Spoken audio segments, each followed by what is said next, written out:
Selamat pagi, siang, sore, atau kapanpun waktu yang teman-teman pakai untuk mendengarkan podcast ini. Kembali lagi bersama saya Panji, dan kali ini sudah bersama saya adalah founder Karya Perempuan Indonesia dan juga Womanpreneur Community, Mbak Irma Sustika. Halo Mbak. Hai Mas Panji, selamat sore. Sehat-sehat semua ya. Dan mensayangkan saham masyarakat. Jadi kita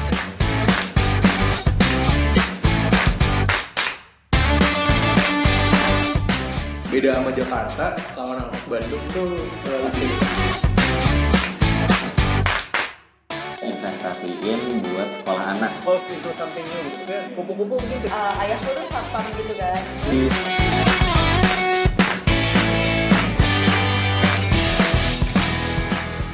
Alhamdulillah sehat-sehat semua. Iya nih, karena lagi di COVID sekarang, jadi kalau nanya kabar bukan lagi Wajib wajib nanya kesehatan dan pesan kesehatan gitu ya Mas Panji ya. Iya betul. Dan apa sayangnya ya, mungkin setahun terakhir ini aku mulai podcast ini sebenarnya udah dari 2019 lah kurang lebih gitu. Udah lumayan juga episodenya sekarang 80-an. Dan setahun terakhir nih kalau podcastan begini, Mbak.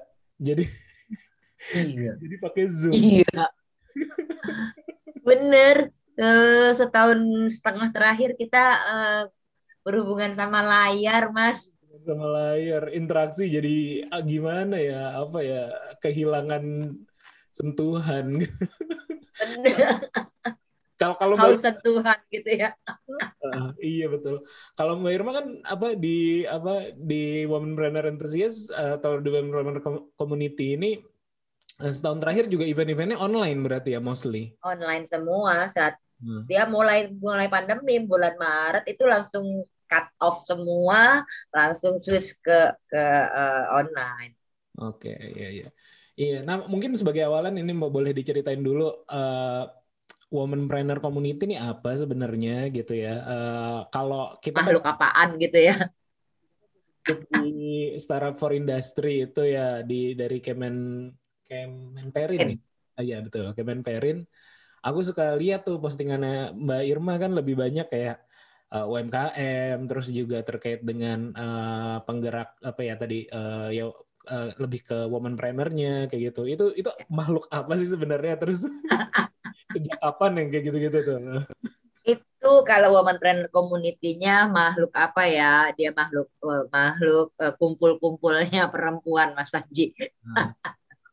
Tapi makhluk kumpul-kumpulnya perempuan yang untuk produktif gitu. Jadi kalau mau cerita ke belakang, awalnya sih tahun 2010 dulu, udah cukup lama ya, 11 tahun kita berjalan. Jadi dari tahun 2010 tuh saya create komunitas ini. Saya dirikan komunitas ini karena saya gemes gitu loh melihatnya banyak teman-teman perempuan yang membuang waktu produktifnya mereka gitu. As my business itu saya punya consulting gitu. Saya ada consulting sendiri sejak tahun 2006. Seperti itu. Jadi saya run dengan bisnis saya, dengan consultingnya saya. Lalu tapi di satu sisi lain entah kenapa saya gemes aja banyak saat itu melihat teman-teman perempuan yang membuang waktu produktifnya cukup banyak gitu loh. Saya sebagai seorang profesional 20 tahun saya kerja sebelum saya bangun consulting, rasanya bergejolak jiwa gitu. Aduh, nggak gitu banget sih perempuan gitu loh. Kok sering saat itu kan ada stereotip perempuan tuh bisanya cuma ngumpi, perempuan bisanya cuma ini. Kok perempuan itu lemah, perempuan ini kok begitu banget gitu loh ya pandangan masyarakat kepada perempuan. Nggak seperti itu loh gitu. Nah, di tahun 2010 itu akhirnya saya karena saya juga suka nulis ya suka bikin artikel, saya suka bikin postingan, saya juga ngeblog gitu loh ya gara-gara awalnya cuma kasih semangat aja saya bikin tulisan-tulisan di Facebook gitu. Akhirnya cuma ya udah yuk kopdar ya awalnya sih as simple as that gitu Mas Panji. Akhirnya saya bikin grup FB group lah ya ceritanya. Itu sama lah ya seperti umumnya banyak bertebaran FB group gitu loh, tempat kita sharing, tempat kita diskusi seperti itu. Itu awalnya dari Womanpreneur Community. Ya kadang kita bikin kelas. Jadi 2010 itu belum punya bentuk sebenarnya. Makhluk apa sebetulnya belum jadi bentuknya. Sampai perjalanan sempat 2 tahun, 3 tahun, sampai di tahun 2013. Sepanjang perjalanan itu tuh saya mikir ini mau dijadiin apa sih ini komunitas. Kalau kita mau bilang ini komunitas, saya mau bilang ini komunitas, ngapain gitu loh ya. Oke, komunitas di Facebook walaupun dulu nggak banyak gitu loh, bikin Facebook group, so what gitu loh. Apa sebuah inisiasi apa sih yang bisa kita lakukan, yang bisa kami lakukan gitu. Akhirnya di tahun 2013 kita coba memulai suara saya jelas ya? Ya, suara jelas Mbak. 2013 itu akhirnya nggak bisa nih cuman begini-begini aja atau cuman bikin workshop sesekali gitu ya, bikin seminar gitu loh. Tetap konsepnya adalah perempuan, tapi mau dibawa kemana nih gitu loh, konsep community-nya nih mau dibawa kemana. Nah karena kalau saya fokusnya memang untuk lebih ingin berbagi untuk edukasi gitu. Karena saya resign tahun 2006, saya bangun consulting juga, konsep saya lebih saya concernnya ke edukasi ya, bisnis dalam dunia pendidikan. Jadi consulting yang saya bangun kan before-nya itu memang lebih saya menyasar ke perusahaan-perusahaan kecil. Kalau dulu kan belum ngetren ya namanya UKM ya. Belum kedengeran gitu, ke perusahaan-perusahaan yang relatif kecil gitu. Karena perusahaan besar, saya dibesarkan di perusahaan besar, kita untuk pendidikan, untuk itu semua mah aman ya, semua kelar-kelar tuh namanya belajar, pendidikan, training dan segala macam. Tapi kalau perusahaan kecil kan tidak gitu loh. Nah, dibalik lagi ke Womanpreneur-nya di tahun 2013 akhirnya kita agak nekat. Saya akhirnya membuat sebuah metode yang dulu juga pada saat awalnya kalau kita mau bicara inkubator di tahun 2013 itu belum bunyi sama sekali. Ya, apalagi mau ngomong inkubator startup, inkubator, pokoknya namanya makhluk inkubator tuh belum bunyi deh gitu loh. Nah kebetulan dulu saya di waktu saya kerja, saya sekolahin bla bla bla bla bla, kita bilang kenapa nggak kita bikin gitu loh ya. Jadi UKM ini teman-teman yang kita bimbing nggak cuma ya udahlah seminar bawa gitu kan, seminar sehari seminar selesai, habis itu apalagi mak perempuan gitu ya, masuk rumah udah sibuk ngurusin anak, ngurusin dapur, udah lupa lah gitu materi apaan ya, implementasinya bagaimana gitu.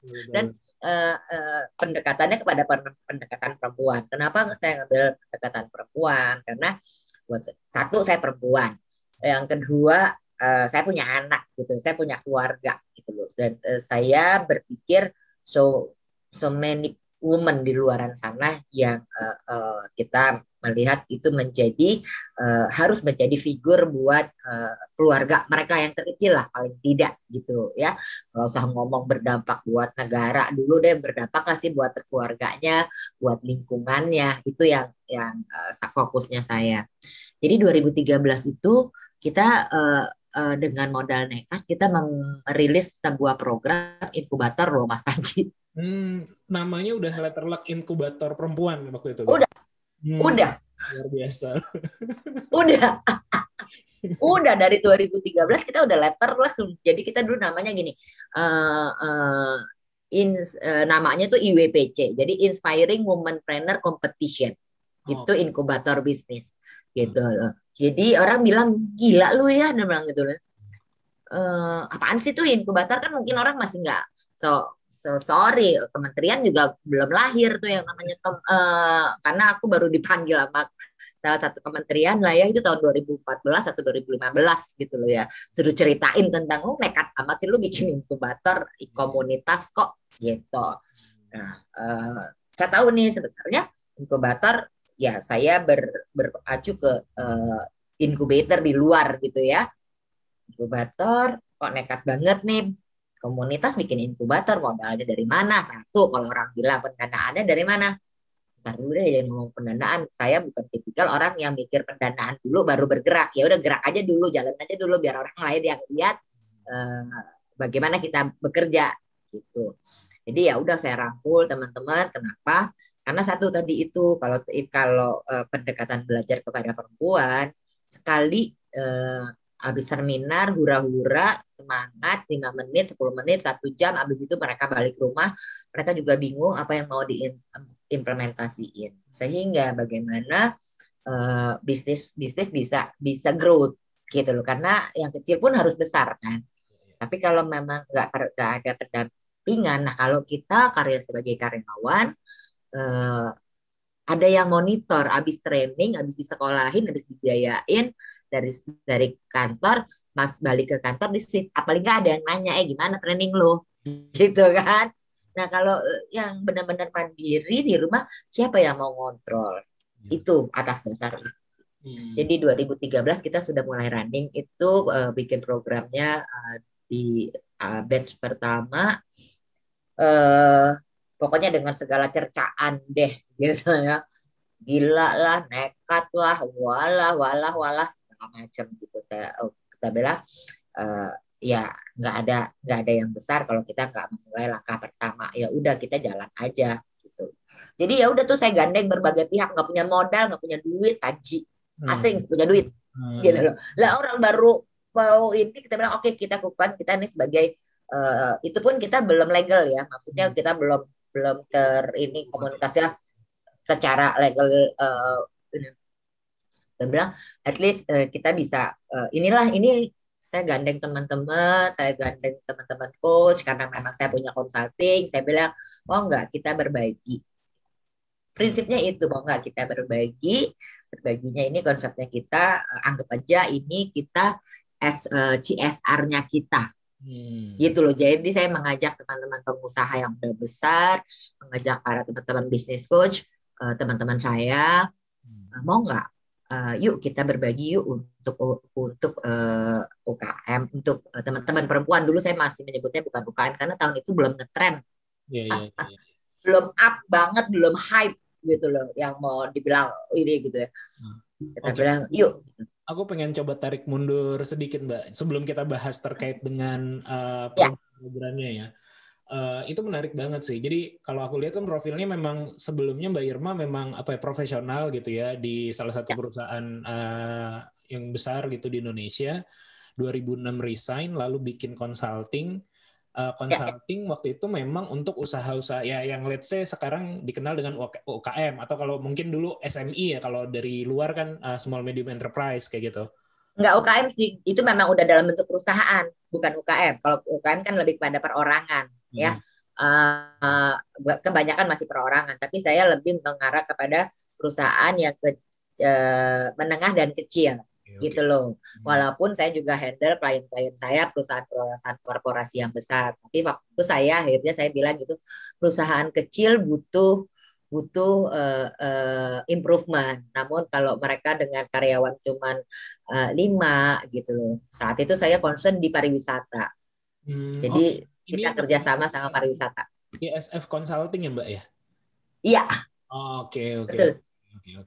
Oke, nah itu 2006 jalan, lalu 4 tahun, 2010 mulai tergelitik ya ada rasa-rasa, kayaknya teman-teman perempuan lainnya di luar sana tidak terlalu produktif gitu, atau banyak waktu yang terbuang sia-sia saja seperti itu.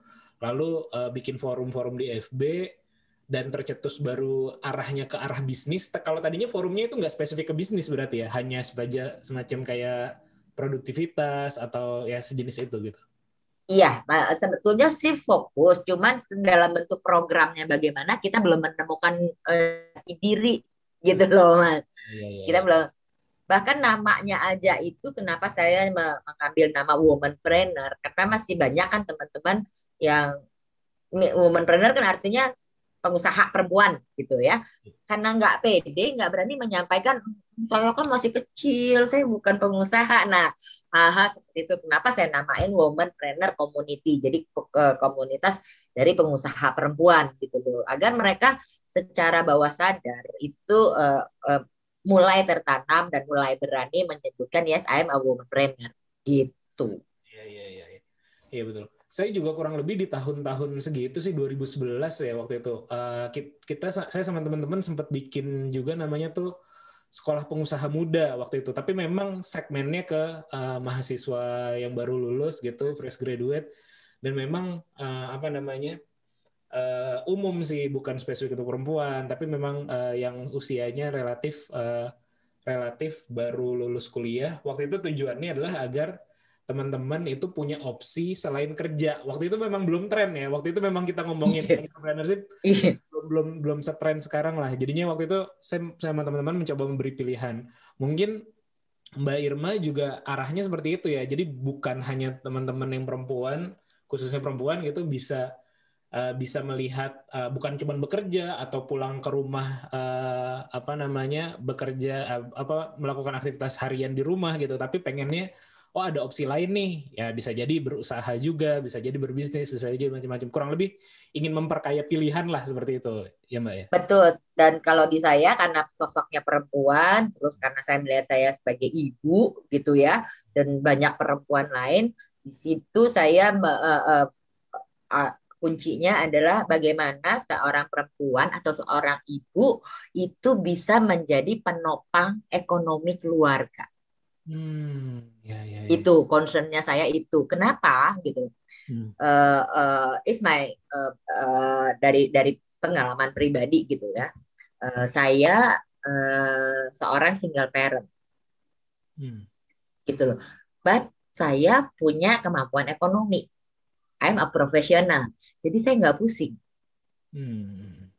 Ya, saya nggak, maksudnya bukannya saya merasa sok tahu, nggak. Cuma di satu sisi saya punya kemampuan ekonomi, saya bisa menghidupi anak-anak saya, gitu loh. But how apabila itu terjadi dengan teman-teman perempuan yang lain? So kenapa kemandirian ekonomi perempuan itu menjadi concern saya? Karena apa? Karena buat saya mengalami gitu ya, bagaimana saya sebagai seorang single parent harus menghidupi keluarga. So apabila itu terjadi di dalam keluarga lain, teman-teman, yang kita tidak pernah tahu resiko itu akan seperti apa, ya, kapan resiko keluarga itu bisa terjadi. Tapi kalau mereka nggak siap, ya karamkan semua keluarga itu, gitu loh. Dari awal saya punya sebuah saya bilang perempuan itu sekoci untuk kapal induk keluarga. Kapal induk keluarganya suami, gitu loh. Kita harus sebagai sekoci, tapi sekoci siapnya bukan pada saat dibutuhin, ya berarti harus siap, gitu loh. Pada saat kapalnya goyang, ya sekoci udah tinggal jalan. Kalaupun kapalnya baik-baik aja, ya paling tidak itu harus bisa memperkuat dan memperkokoh, gitu Mas Panji. Wah, betul. Filosofinya dalam ya. Betul banget tuh Mbak. Aku juga baru mungkin setahun terakhir ya, semenjak pandemi lah ya, diskusi juga dengan istriku ya, maksudnya terkait dengan hal tersebut gitu. Karena kan memang setahun terakhir kita seolah-olah dekat dengan kematian ya. Tapi ya, dan salah satu poin diskusinya adalah ya mengarah ke situ juga gitu. Banyak sekali yang terjadi gitu.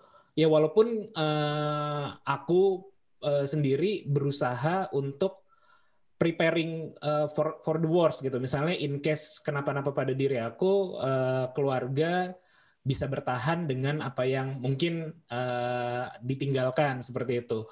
Tapi dari obrolan seperti itu, diskusi kami jadi mengalir. Oh iya, berarti memang selama ini bukan spesifik, bukan hanya terjadi mungkin di ke istri aku gitu. Selama ini kebanyakan perempuan yang terutama ibu rumah tangga atau yang aktivitas perekonomiannya tidak terlalu major lah. Istriku juga sebenarnya kerja, tapi tidak major seperti tanggung jawab di laki-laki gitu, atau di aku gitu. Kita diskusi, oh iya. Memang selama ini tidak dididik atau secara keseluruhan tidak dididik untuk independen gitu. Jadi ketika kita ya tadi banyak kejadian gitu, banyak kejadian di mana bahkan juga ada saudaraku gitu ya, tajir gitu, maksudnya keluarganya kaya lah seperti itu gitu. Tapi ketika si suaminya meninggal, usianya udah jauh lebih senior dari aku gitu. Suaminya meninggal, istri dan anak-anaknya ditinggalkan harta yang cukup gitu.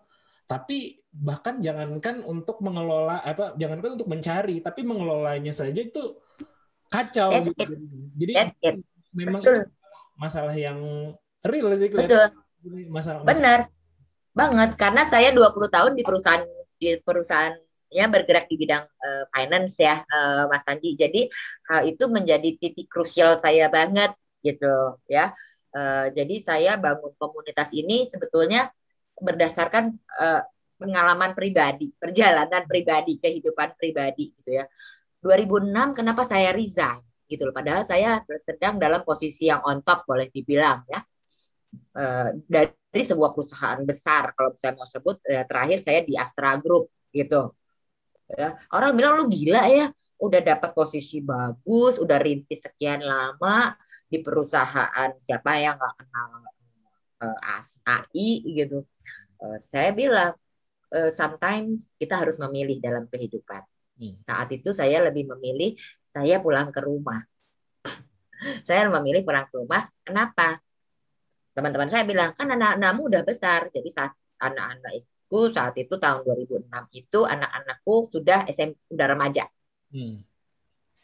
Saya bilang, justru karena mereka udah remaja, saya yang takut. Saat mereka masih bayi, masih kecil, saya punya duit, saya tinggal siapin supir, saya tinggal harus siapin suster. Kemana mereka, susternya ngintil, supirnya bisa kan. Tapi pada saat mereka udah remaja, nggak bisa. Gitu loh. Saya yang di kantor yang parno. Tuh. Nah, gue pulang jam berapa nih? Supir udah nyampe belum? Ini udah nyampe belum? Akhirnya kan fokusnya juga mulai goyang nih. Gitu, fokus saya. Akhirnya saya bilang, oke, orang bilang, lu gila ya, udah dapat karir segitu, udah rintis sekian lama, terus ditinggalin. Saya bilang ada harga yang lebih mahal. Jika saya meninggalkan anak-anak saya 2. Karena mereka kan berdua cuma anak saya 2 sama supir sama orang-orang ART di rumah gitu kan ya. Saya bilang ada harga yang akan mahal nanti. Gitu. Jadi saya ke 2006 akhirnya saya resign setelah 20 tahun saya berkarir. Nah, aku tertarik tadi sih, kenapa kalau menurut Mbak Irma ya, yang sudah berkecimpung ya tadi 20 tahun mungkin bisa kita simplifikasi di finance dan di insurance ya, di asuransi seperti itu, dan juga mungkin berarti udah 11 tahun ya sekarang dengan komunitas perempuannya gitu. Kenapa hal itu terjadi ya? Kenapa hal itu maksudnya tadi ya terkait apakah perempuan itu tidak diberikan kesetaraan tanggung jawab kah sehingga tadi sense untuk independennya kecil gitu, atau jika dibandingkan lebih kecil gitu, atau memang culture di Indonesia saja atau apa gitu yang Mbak Irma udah. Mungkin kebanyakan culture sih, Mas Panji. Sebagian besar itu culture. Ya, culture kan saya gini, ya perempuan itu masih ada ya, masih banyak ya yang menganggap bahwa ngapain sih perempuan sekolah tinggi-tinggi gitu. Ngapain sih perempuan berkarir tinggi-tinggi, masih ya, apalagi saat itu ya, tahun-tahun waktu saya memulai langkah itu gitu. Terus juga akhirnya ke dapur juga gitu loh. Walaupun kalau saya sejak mulai lulus kuliah ya saya dari keluarga yang nggak seperti itu gitu ya, yang sangat support ya, dari lulus kuliah langsung kerja gitu loh, langsung bisa langsung kerja. Nah tapi kan banyak gitu loh yang menganggap, terus akhirnya itu menjadi stereotip. Tadi yang saya bilang itu jadi stereotip.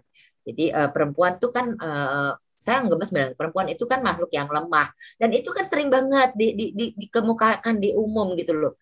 Kenapa perempuan makhluk yang lemah? Perempuan itu kuat kok. Kenapa dibilang perempuan makhluk yang lemah? Akhirnya setiap perempuan melemahkan diri sendiri dengan statement-statement itu. Perempuan itu makhluk yang lemah. Atau gini, saya kan ibu rumah tangga. So what kalau ibu rumah tangga? Kenapa merasa malu? Kenapa Dan itu saya kesel banget ya, zaman-zaman dulu gitu ya, kalau saya ketemu teman-teman nih, eh sekarang di mana? Gitu. Sering nih kan, mama, ibu-ibu kalau udah ngumpul gitu ya, sekarang di mana? Aktif di mana? Kerja di mana? Langsung langsung turun kan? Enggak, gue rumah ibu. Cuma ibu rumah tangga. Itu saya marah banget kalau teman-teman ngomong cuma ibu rumah tangga. Kenapa menyebut hanya pakai cuma? Ibu rumah tangga itu adalah profesi yang sangat mulia. Mau presidennya perempuan pun, mau presiden pun dia juga tetap ibu rumah tangga. Gitu loh. Dan itu banyak sekali kan disebutkan. Oh iya nih, gue sekarang enggak kok, gue cuma ibu rumah tangga. Langsung down kan, turun suara, intonasi suaranya langsung pelan. Itu menunjukkan bahwa nggak percaya diri, ada rasa tidak percaya diri. Betul. Hal-hal yang kayak gitu yang bikin saya gemes awalnya sih Pak Mas Panji. Iya sih, itu memang jadi ini sih, karena banyak banget ya, maksudnya ya tadi seperti saya bilang ya, mungkin saya setahun terakhir ini baru mulai memikirkan, terus juga mungkin dalam 6 bulan ini ada 2 teman saya memang yang meninggal itu suaminya gitu, dan terus juga kita mikir, aduh ini gimana nih, yang satu teman istri saya gitu, suaminya meninggal, apakah memungkinkan bisa bertahan? Oke lah sebenarnya kalau kita hitung ininya, mungkin usia masih bisa nikah lagi, cuman kan bukan sebuah kan itu iya benar. Benar. Kalau saya dari dulu tuh bukan cuma ngebahas soal kematian sih resikonya gitu loh ya, bukan cuma soal resiko kematian. Jadi karena saya pernah melewati tahun 98 gitu kan, resiko PHK gitu, suami sebagai kepala keluarga kena PHK. Itu kan itu ngalamin banget kan tahun itu gitu. Saya udah kerja, udah mulai posisi gitu. Saya tuh sampai sedih gitu udah melihat itu gitu. Suaminya sakit. Nah, jadi bukan cuma kematian gitu ya. Bukan cuma kematian, suaminya sakit atau tadi PHK. Itu segala sesuatu yang kita nggak bisa kontrol gitu loh, situasi yang uncontrol di luar kehendak kita, atau suaminya sakit yang cukup lama gitu loh, akhirnya itu juga nggak bisa kita kontrol kan gitu kan ya. Mungkin karena saya 20 tahun di bank sama di insurance ya, jadi ini mindsetnya saya adalah lebih kepada bagaimana preventif menyelamatkan ekonomi keluarga gitu loh makanya ya. Karena saya udah dicekoknya itu gitu loh. Nah, satu tadi PHK, terus sakit ya, sakit yang panjang gitu loh. Itu kan akan menggerogoti ekonomi keluarga gitu loh. Pada saat sakitnya lama, akhirnya si ini kan bisa jadi PHK juga atau dipotong, itu kan akhirnya pengurangan pendapatan juga. Gitu. Yang ketiga baru kematian gitu. Yang keempat bahkan ini yang konyol tapi memang itu realita, sampai saya teman-teman saya ketawa gitu. Yang ketiga dipanggil ke rumah Tuhan, yang keempat salah pulang ke rumah orang lain. Saya bilang jokesnya gitu ya. Reality gitu kan. But it's reality, kita nggak bisa mengkontrol keempat hal itu. Jadi poin itu yang mendorong saya, membuat saya awal itu tahun 2010 itu saya bilang oke, entah juga apa yang menarik saya bahwa saya harus berbagi untuk teman-teman perempuan, walaupun seumur-umur saya nggak sampai sekarang pun, karena sekarang saya memang berada di perempuan ya, jadi saya dari dulu nggak suka main sama perempuan padahal Mas Haji. Jadi teman-teman saya bingung, lu ngapain ngurusin perempuan, lu kan nggak biasa, maksudnya nggak suka berada dengan teman-teman perempuan dengan gayamu dan gaya-gaya itu gitu. Kamu kan nggak bisa masuk ke situ gitu. Kamu yang biasanya belajar gitu, terus harus bermenye-menye atau apa gitu. Nah itu kan menjadi sebuah stereotip lagi, kesannya menye-menye. Jadi perempuan kan nggak gitu. Saya bilang gua dicubit Tuhan kali gitu, mesti ngurusin perempuan. Iya. Oke. Itu menarik banget sih sebagai background, dan memang itu jadi aku juga mulai resah lah terhadap hal itu gitu, dan tapi bingung juga sebagai, mungkin karena ya tadi ya beda mindset juga, aku melihat itu ya gimana, tapi nggak tahu, melihat itu sebagai masalah tapi nggak tahu juga gimana cara menyelesaikannya gitu, dan mungkin ya Mbak Irma yang memang udah terjun di situ, udah melihat secara langsung. Nah, balik Ya. lagi ke apa namanya Womenpreneur Community-nya. 2013 itu bikin program pelatihan ya. Ibaratnya bukan cuman seminar lah, tapi seminar program pengembangan lah ya, yang ada term waktunya dari itu batch pertama. Nah, gimana tuh ketika waktu baru memulai, terus materinya seperti apa? Apakah banyak yang tertarik? Apakah sesuai objektifnya gitu pada waktu itu? Gitu.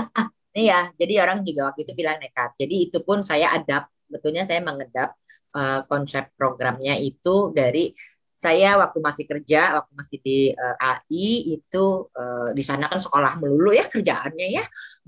Sampai itu saya sempat di sekolah melulu. Jadi dari salah satu program itu saya memang di sekolah itu memang sampai setiap, karena memang saya orang sales, saya orang sales dan marketing, setiap materi itu bisa satu semester gitu loh. Setiap salah, jadi sampai 3 tahun udah kayak kelas S2, tapi itu program dari luar gitu loh. Itu program dari luar yang setiap negara cuma satu ada perwakilannya gitu loh. Akhirnya saya merasa itu worth it banget untuk menunjang karir saya dulu gitu ya. Benar-benar seminggu sekali masuk sekolahnya, terus tugas, project, PR, MBA lah gitu ya. Ada materi, ada project, minggu depan masuk lagi, kasih lagi, begini gitu. Terus saya bilang ini oke juga nih ya kalau diterapin seperti ke teman-teman buat UKM. Cuman terus teman-teman gini, gila lu itu kan berat gitu aja kita berat gitu kan ya. Ya tapi kalau mau punya usaha kan memang nggak gampang. Nah akhirnya saya permisi minta izin untuk mengadap program tersebut, saya terapkan gitu. Dan ya itu model nekat awalnya gitu. Dan saya gandeng teman-teman yang mau jadi narasumber, jadi saya gandeng teman-teman, memang semuanya adalah para praktisi, saya gandeng teman-teman praktisi, enggak berbagi, gue mau bikin program ini. Mereka awalnya bilang bagus tuh, tapi berat nggak sih, gila ya, mereka kan biasanya cuma seminar, ya itu justru karena seminar doang nggak seru gitu loh. Mereka gimana kita monitoringnya, kayak kita nyebarin garam aja di laut, seret udah gitu loh. Terus ya juga sih gitu. Nah itu awalnya itu. Jadi memang karena dulu saya di sekolahinnya konsepnya dengan metode itu, di consulting saya pun udah saya terapin, tapi kan itu buat karyawan perusahaan nih Mas. Ya, saya juga mikir nih mungkin nggak ya saya terapin ke usaha yang lebih low lagi gitu. Ya, jadi dari 2006 itu pun saya sudah adapt untuk consulting saya, gitu. Saya adapt konsep metode itu untuk consulting saya. Oke, fine, itu bagus kan, berarti sebuah sales team di perusahaan benar-benar kita guidance sekian bulan gitu loh dengan materi yang beragam, yang bertahap. Itu. Nah begitu kita mau implementasi ke kelas-kelas yang SME atau UKM yang mikro atau yang kecil gini, saya sendiri awalnya mikir applicable nggak nih ya, gitu, bisa nggak ya, gitu. Akhirnya saya ajak teman-teman, para praktisi mau nggak berbagi, gitu. Anggap ini CSR-nya kita, tapi jangan minta uang sama saya nggak punya uang. Iya. Gitu kan. Kalau kita bikin program waktu itu juga seperti tadi saya cerita ya, saya dulu pernah bikin program sekolah pengusaha muda juga, konsepnya sih satu batch itu sekitar 3 bulan lah ya, dan rutin setiap minggu ada pertemuan, ada materi utama, ada mentorship, dan juga kita bikin semacam kayak tabel progres lah atau tabel targetnya mereka, kita evaluasi oleh mentor tiap minggu dan seterusnya. Kalau permasalahan saya pada waktu itu, ketika kita bikin konsepnya dan juga ada teman-teman expert atau praktisi yang bantu di situ, itu semuanya indah gitu ya, di atas kertas. Tapi ketika kita sudah menjalankan, satu masalah komitmen. Yang paling komitmen peserta deh, kita ngomongin komitmen peserta. Oke, bagaimana menjaga mereka tetap bersinambung tuh secara materi, bagaimana mereka nggak kehilangan semangat di tengah-tengah sehingga gue nggak jadi deh, gue baru 2 materi atau 2 minggu jalan dengan ikut program ini, turun lagi kan kalau semuanya berjalan lancar di atas kertas mah enak gitu. Nah, pada kenyataannya gimana tuh? Aku pengen lihat lebih dalam di dampak ke pesertanya setelah ngikut program ini atau sepanjang program jadi bagaimana tuh mereka? Alhamdulillah, puji syukur, sampai hari ini kita masih berjalan dengan baik, Mas Panji. Sampai hari ini kita sudah melahirkan kurang lebih 1.200 lokal brand perempuan. 1.200. Gokil. Ya. Jadi sampai berawal tadi orang bilang nekat, saya bilang kalau tidak ada kan katanya kalau nggak ada langkah pertama nggak ada langkah besar gitu. Ya udah kita mulai aja dulu dengan langkah pertama ini. Benar-benar no support dari mana-mana gitu ya. Saya cuma mengetuk hati teman-teman, mau nggak lo berbagi, mau nggak lo berbagi, jangan minta bayaran, saya bilang gitu. Mau nggak mau berbagi, semua saya ajak seperti itu. Terus pelatihannya kan tempat di mana kan mesti bayar gitu kan ya. Ya saya ya berkat networking yang saya punya juga, saya gandeng perguruan tinggi, pinjam tempat dong. Gitu Mas Lanji. Pokoknya benar-benar awalnya zero gitu ya, pinjam tempat dong gitu. Nah, oke, itu kita sounding di Facebook ataupun karena memang saya as a trainer di consulting, saya dengan misalnya kalau saya lagi mobile keluar kota untuk urusan consulting saya itu pasti saya nyelipin untuk ketemu teman-teman perempuan di berbagai daerah gitu ya. Jadi itu waktu itu sebetulnya jadi kendaraan saya gitu. Enggak punya uang yang nggak ada budget sendiri untuk sana ke sini ke sini. Oke, pada saat saya diundang oleh perusahaan untuk kasih training anak karyawannya di kota ini gitu ya. Akhirnya karena mereka lama-lama tuh perusahaan tahu gitu loh. Oh, Bu Irma punya komunitas juga nih. Ya, udah saya punya kesempatan untuk yuk ketemuan yuk kopdar di Palembang di mana gitu. Nah, itu ya bersyukurnya di awalnya kendaraannya kayak gitu walaupun nggak punya duit tapi tetap bisa jalan-jalan gitu Mas Regi, bisa ketemu teman-teman dari berbagai wilayah. Nah, 2013 itu hanya juga sebenarnya pendek ya waktunya ya kita persiapannya. Saya ingat banget tiba-tiba pokoknya oke yuk tahun ini kita mesti ngerjain gitu loh. Akhirnya saya ajak teman-teman itu kalau nggak salah bulan Juni apa Juli gitu ya. Run through-nya kita jalan di September. Gitu, September 2013 karena programnya itu 4 bulan. Oh, satu batch programnya 4 bulan ya. Satu batch itu 4 bulan. Nah, satu batch 4 bulan karena konsepnya kita adalah classroom lalu ada mentoringnya gitu. Ada mentoringnya itu daily. Jadi benar-benar apa yang diberikan oleh para jadi materi yang diberikan oleh para mentor itu wajib dipraktekin, wajib jadi proyeknya para peserta disesuaikan, diaplikasikan ke bisnisnya masing-masing. Dan itu harus lapor, wajib lapor. Ya, misalnya kita ngomong bisnis model lah, gitu ya. Mama di tempat saya dari 2013 sudah tahu udah belajar yang namanya BMC, Mas Anji. Ya, nah itu benar-benar mereka harus implementasi bagaimana ke dalam implementasinya ke bisnisnya masing-masing gitu, not just a teorinya gitu loh. Gitu. Alhamdulillah sih sampai sekarang berjalan. Nah karena udah di batch ke-4 atau ke-5 itu udah ada alumni yang udah bisa menunjukkan growth ya gitu loh. Karena prinsipnya kita adalah perempuan berdayakan perempuan lain. Jadi kalau dari batch 1 sampai 3 masih saya yang in charge full untuk daily mentoringnya mereka.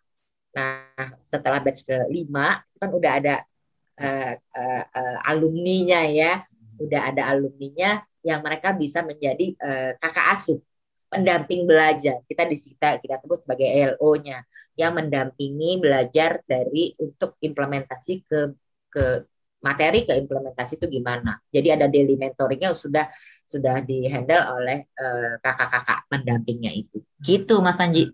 Menarik. Aku mau nanya kalau di community-nya ini ya, di Womanpreneur community-nya ini, Mbak Irma memberlakukan ini as pure sosial atau sosial bisnis gitu kalau kita bicara sosial bisnis. Berarti Sosial bisnis. Oke, kalau kita bicara sosial bisnis berarti kan walaupun ini berdampak sosial tapi tetap ada bisnisnya gitu. Kalau boleh. Enggak, kalau dibilang ada bisnisnya enggak. Jadi gini, pada saat awal tahun 2013, kalau saya memang dari awal tidak ingin membentuk mental pengemis. Maaf. Ya, yang hanya mental pengemis, mental gratisan. Jadi di awal itu saya ingat banget, terus kita kalau mau ngomong biaya, apalagi saya biasanya consulting juga ke perusahaan ya, nggak bisa nih masuk begini nih, berapa juta kan kalau di atas kertas tuh bukan puluhan, mau ngomong itu di atas kertas bisa 20 juta, 30 juta gitu. Tapi kan nggak mungkin gitu loh. Ya udahlah, ini di awal kita nganggap ini sebagai CSR kita, tapi kita nggak mau gratisin ke mereka. Gitu loh. Karena mentalnya supaya tidak menjadi mental gratisan, pengusaha mau jadi mental gratisan gitu loh. Angka pertama itu 250.000 untuk program 4 bulan. Mas. Jadi at least paling tidak mereka ada effort, mereka mau keluarin dulu gitu. Gitu. Ya betul. Dan itu nambah komitmen sih. Seperti iya di saya juga waktu itu 150.000 lah untuk mahasiswa untuk 3 bulan seperti itu.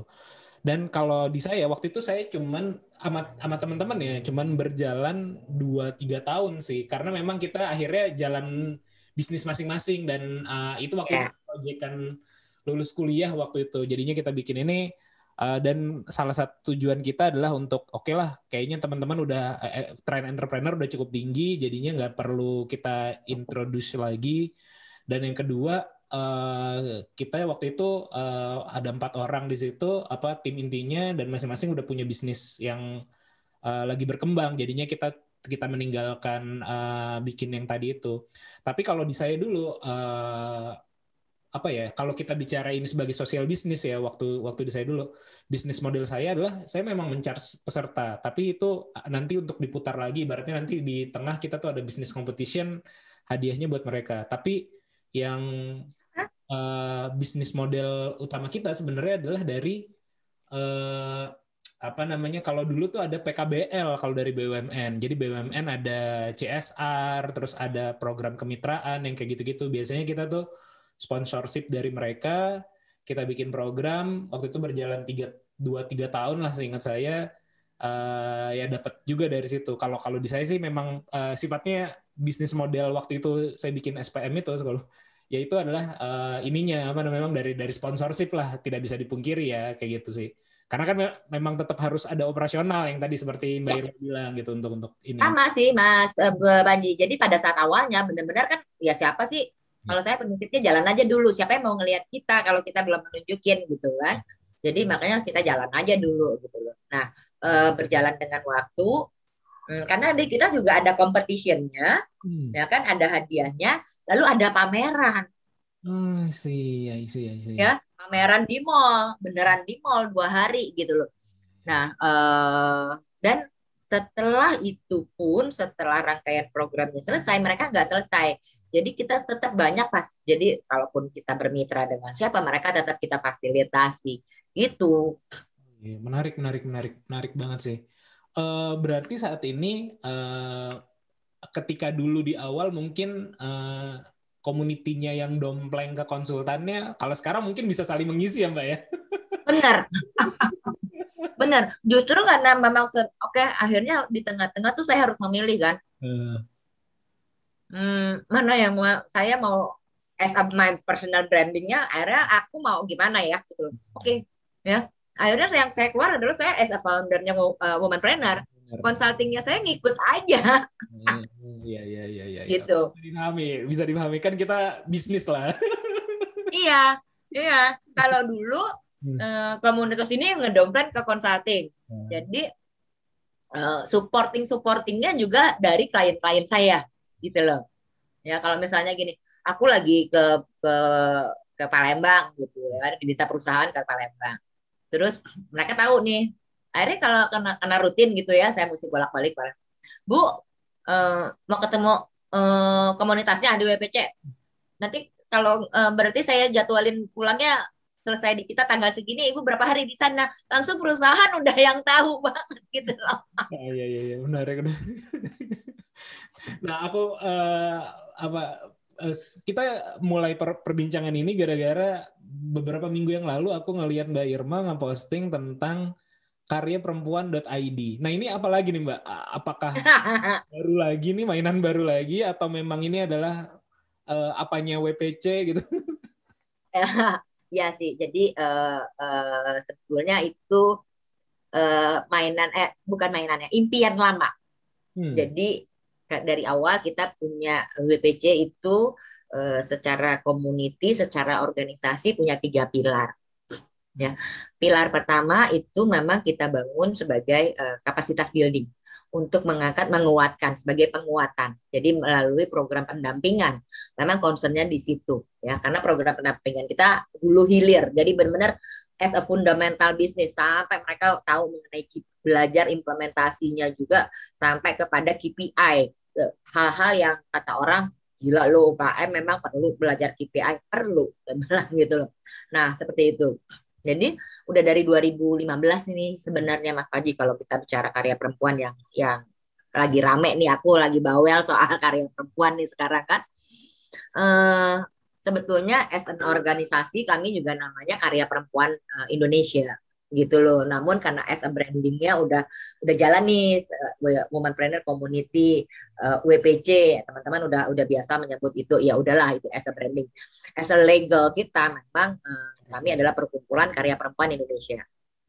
Nah, sejak tahun 2015 itu saya tergelitik gimana ya, pengen jadi dari akses tadi pilar satu adalah kapasitas building ya, kapasitas buildingnya membangun kapasitas dari teman-teman khususnya para alumni inkubatornya kita nih ya, para ini lalu alumni ini mau diapain ya setelah itu gitu loh. Oke lah, kita bukain kerjasama mitra dengan ini dengan itu dengan itu gitu loh. Gimana ya kita mau punya akses pasar. Jadi 1 kapasitas building, 2 akses pasar, 3 akses to financing. Itu adalah 3 pilarnya kami gitu loh. Akses pasar tuh 2015 kita udah mulai itu. 2013 inkubator mulai, 2015 kita mulai berani buka, nekat sih orang selalu bilang saya bilang saya gila. 2015 itu kita pertama kali ikut expo di New York. Ya kita ikut New York Now tuh 2015. Orang bilang sotoy lo Mak, ya udah nggak apa-apa gitu ya. Buat saya itu sebagai biaya belajar aja nih buat gua nih. Gimana sih produk kita di mata internasional, di mata global. Terus kita buka buka galeri beneran gitu ya. Buka galeri beneran itu di Blok M Plaza. Gitu. Belum ngomong digital, terus tahun itu mau bilang 2016 gitu, pengen deh gitu mau punya sebuah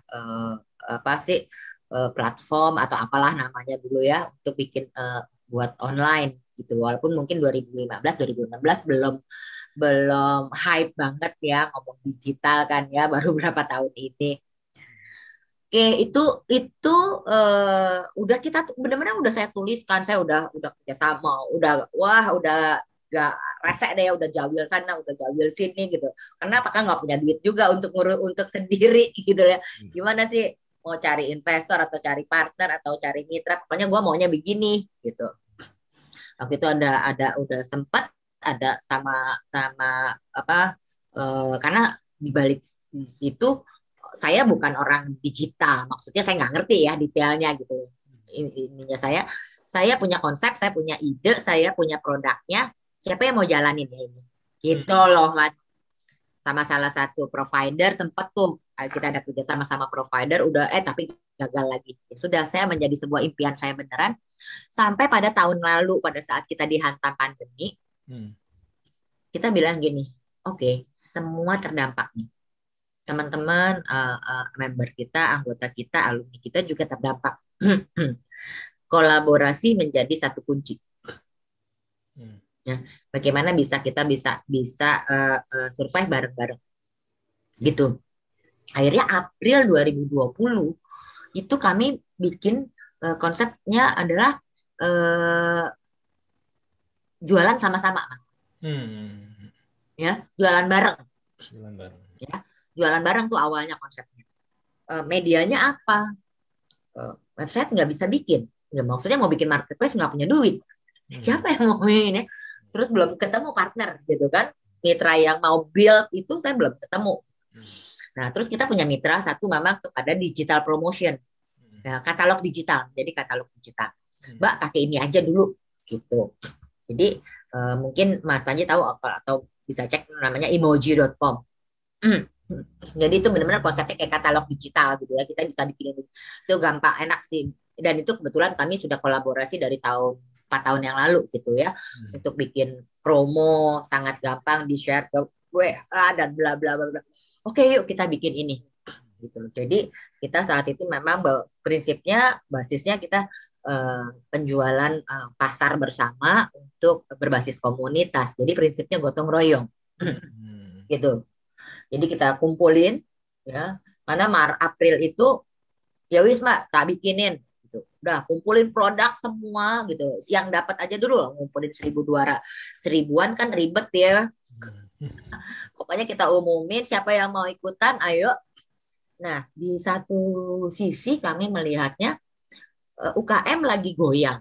Maksudnya mental juga mereka lagi drop kan saat itu tuh.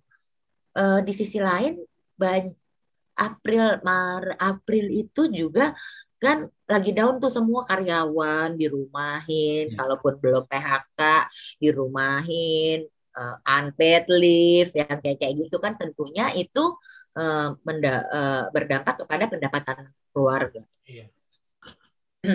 Akhirnya saya bikin konsep UKM harus survive. Ini para karyawan, karena saya juga merasa sebagai mantan karyawan juga mesti survive dong ini gitu loh. Ya udahlah, lagi di rumah, lagi dirumahin ataupun unpaid leave atau dipotong, jualan aja yuk. Bantu jualan nih, nggak usah mikirin modal, nih bantu jualan. Produknya kita siapin, gitu Mas Panji jadinya. Jadi konsepnya adalah kita memang harus bangkit sama-sama, survive sama-sama di tengah situasi yang nggak karuanan seperti ini. Gitu. Jadi konsepnya pada marketer. Iya. Affiliate berarti ya? Affiliate. Iya. Affiliate. Ya kalau di dalam digital kan namanya jadi affiliate. Betul. Kalau waktu itu karena bukan. Nah, jadi itulah kenapa di 2020 terus agak nekat ikut startup competition walaupun saya sebetulnya bukan orang digital, tapi I think saya punya konsep gitu loh, walaupun platform atau media yang kita pakai itu masih third party. Gitu, masih third party kan. Saya bilang, apa saya diledekin, berdasar mama-mama kolonial so ikutan anak-anak milenial. Ben wahe, dia bilang gitu. Cuman buat nunjukin aja kita punya gitu. Kita punya konsep dan bukan cuman konsep dan ini udah jalan. Gitu. Ini udah menghasilkan walaupun third party kita sudah bisa menghasilkan. Gitu. Justru itu sih Mas. Itu yang ini sih yang apa ya? Yang penting sih itu yang banyak justru teman-teman. Kalau saya kebetulan karena berangkatnya tadi dari konvensional dulu sebelum masuk ke digital, jadi mindset untuk menghasilkan uang secepatnya itu udah terbentuk gitu. Nah sebenarnya teman-teman di startup digital itu yang terutama yang baru-baru ini gitu ya, itu mindset itu sih yang agak masih mindset ide, mindset ide. Implementasinya gimana nggak tahu. Jadi waktu masuk startup itu pun udah terakhir tuh. Bu Irma, itu kita namain namanya WPC Mart gitu. WPC Mart nggak mau ikutan kompetisi startup digital karena sebelumnya memang kebetulan saya sering diminta oleh Kemenperin untuk jadi narsum nih ceritanya. Ya sebelum saya ikutan memang dari 2018 saya jadi bagian dari narsumnya. Terus saya bilang itu gila, kontributornya Kemenperin terus kontributornya IKMA, terus saya maju sebagai ini gitu. Apa maju aja kata gitu. Kan udah implementasi bukan cuma ide lu betul. Itu udah lewat 6 bulan. Kan udah lewat 6 bulan kan syaratnya 6 bulan. Udah implementasi, not just an idea. Oke. Nekat itu akhirnya ikut startup digital. Terus ya oke lah. sempatlah masuk sampai 40 kan, waktu itu masuk sampai 40 besar ya, saya nyengir-nyengir aja, buat saya masuk 40 besar aja juga udah oke deh, mama kolonial masuk sampai situ. Nah, itu menjadi sebuah tantangan saya lagi, bagaimana kita improve lagi gitu loh. Nah, jadi tetap tuh gerilya tuh Mas Panji.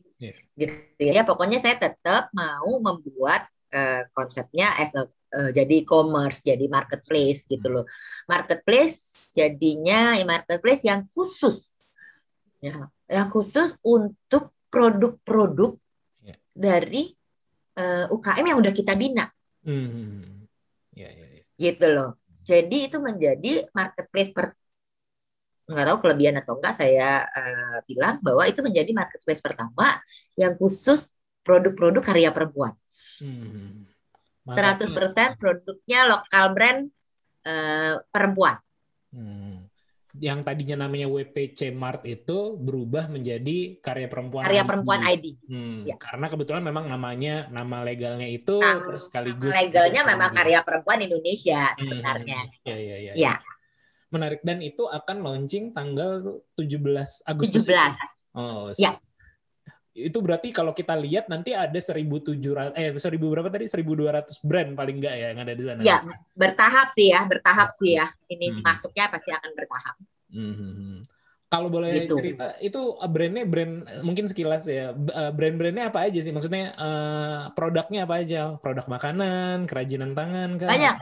Banyak. Mulai dari makanan, olahan tangan, ya, kemasan, lalu makanan yang siap saji, makanan yang siap masak, fashion, kria, bahkan jasa, tapi jasa belum langsung masuk nih, nanti lagi developernya lagi tak oprek-oprek gimana caranya teman-teman alumni ini bisa masuk juga di situ. Pokoknya gue nggak mau tahu, itu mereka juga bisa menyampaikan untuk jasanya gitu loh. Karena saya sebagai yang gerak juga di IT, kalau marketplace produk memang mudah sih, tapi kalau marketplace jasa, nah itu yang agak-agak, makanya kalau digabung dalam satu tempat, nah itu yang agak-agak tricky. Iya, makanya developer saya sampai gini, aduh ampun deh, gue sama emak satu ini pokoknya kudu masuk gitu. Ya menarik sih Mbak, menarik, mudah-mudahan nanti launchingnya tanggal 17 Agustus itu lancar. Iya, jadi saya bilang, dia bilang bertahap ya Bu, dan begitu kita keluarin dulu yang produk dulu, sambil kita oprek dalamannya supaya bisa yang jasa gitu. Jadi konsepnya juga ada affiliate Mas di situ. Iya betul. Nah itu yang paling mudah Bu, karena kemarin saya juga ada kawan saya juga yang sering dia sebenarnya bisnisnya agensi iklan dan digital juga gitu. Cuman dia punya beberapa produk sampingan. Nah salah satunya waktu itu dia cerita tentang sharing ketika di pandemi ini cara nyari uang paling gampang gimana? Cara nyari uang paling gampang ya affiliate, atau kalau bahasa di marketplace-nya apa sih namanya tuh? Kita ambil barang dari toko lain. Dropship. Iya, dropship. Nah, selama ini kita pakai sistemnya dropship, atau kita sebutnya sebagai marketer. Ya, kita tuh udah punya sampai karena kita kan udah running nih dari bulan April 2020. Ya, jadi marketer kita itu udah ada sekitar hampir 100.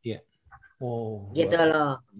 Nah, jadi pada saat ini mau transformasi dari medianya, dari platform katalog digital menjadi marketplace, pokoknya saya bilang sama developernya, konsepnya ada affiliate ya, gitu. Dia bilang, duh Mak yang satu ini ribet ya mintanya ini. Gitu. Ini Mbak, saya kasih apa ya? Bukan saya infoin, saya kasih insight tips nih. Ada nih startup ya di Bandung.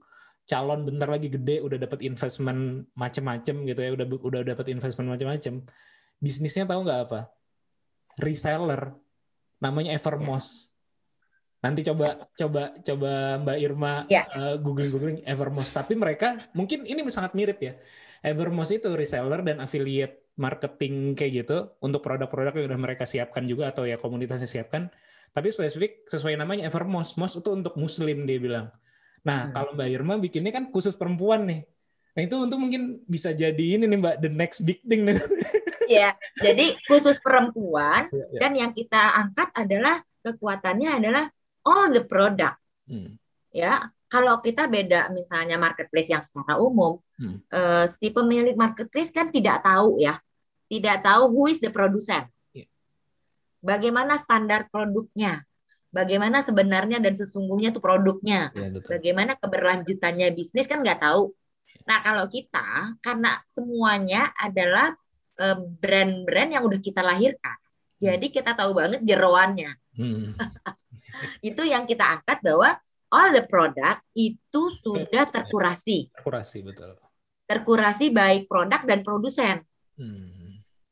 Udah ketahuan nih apa sustainability dari bisnisnya sendiri itu gitu. Iya. Insya Allah nanti yang buka dari Insya Allah yang buka Bugatti Mas Panji. Oh iya. Siap. Mantap lah kalau kayak gitu. Mudah-mudahan lancar ya sekali lagi tadi untuk Karya Perempuan ID-nya launchingnya. Agak nekat sih ya doanya ya. Ya nggak apa-apa. Niat baik, mudah-mudahan hasilnya baik kayak gitu kan. Amin. Nah, amin. Kalau saya kan cuma konseptor. Iya. Nah, mungkin ini pertanyaan terakhir nih Mbak. Kan tadi ketika memulai Karya Perempuan, ketika mulai Womanpreneur Community, salah satu motivasinya adalah tadi ya perempuan bisa berdaya, terus perempuan bisa produktif atau perempuan bisa aware terhadap peran lainnya lah, terutama peran atau mandiri dalam mencoba mandiri dalam ekonomi. Mandiri ekonomi. Iya betul. Nah, setelah berjalan 10 tahun, 11 mungkin ya kalau dihitung dari 2010. 11. Bagaimana tuh Mbak? Apakah di komunitas itu sudah terwujud? Terus juga secara kalau kita bicara komunitas, ini kan ruang kecil yang kita kelola gitu.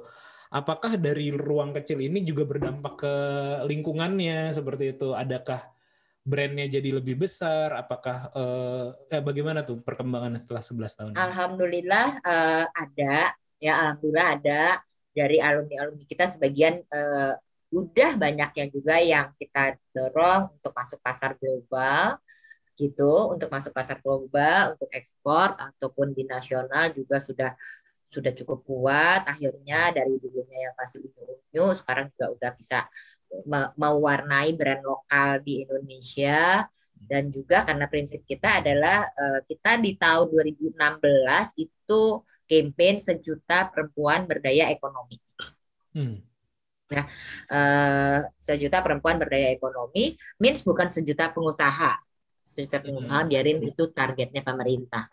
Target gua 1 juta perempuan. Maksudnya apa? Mereka yang sudah kita lahirkan, brand mereka atau bisnis yang sudah kita benahi, mereka bisa menjadi dampak buat perempuan lain, bisa memberdayakan secara ekonomi perempuan lain, baik itu sebagai karyawan, sebagai tim produksinya kah, sebagai tim resellernya kah, sampai kepada apakah pasokan produksi mereka dari petani, dari perajin. Nah, itu kan menjadi kita membangun sebuah ekosistem yang perempuan yang cukup kuat sehingga saling menguatkan. Gitu sih, Mas. Alhamdulillah sudah. Alhamdulillah, luar biasa. Oke, nah, tahun 2018 kami juga kami mengirimkan ada 35 brand kami untuk ikut business matching di Liverpool atas undangannya UN. Untuk fashion atau nggak all. SME. SME, mantap. Iya, jadi business matching bareng dengan 600 pelaku SME perempuan sedunia saat itu. Luar biasa, keren. Semoga menginspirasi yang lainnya juga untuk bergerak dan juga semoga lancar lah si Karya Perempuan ID-nya ataupun ya Womanpreneur Community secara keseluruhan. Amin. Terima kasih nih Mbak atas waktunya. Terakhir mungkin ada lagi yang ingin ditambahkan ceritanya, tapi belum sempat saya tanyakan tadi gitu. Mungkin ada info yang mau ditambahin lebih.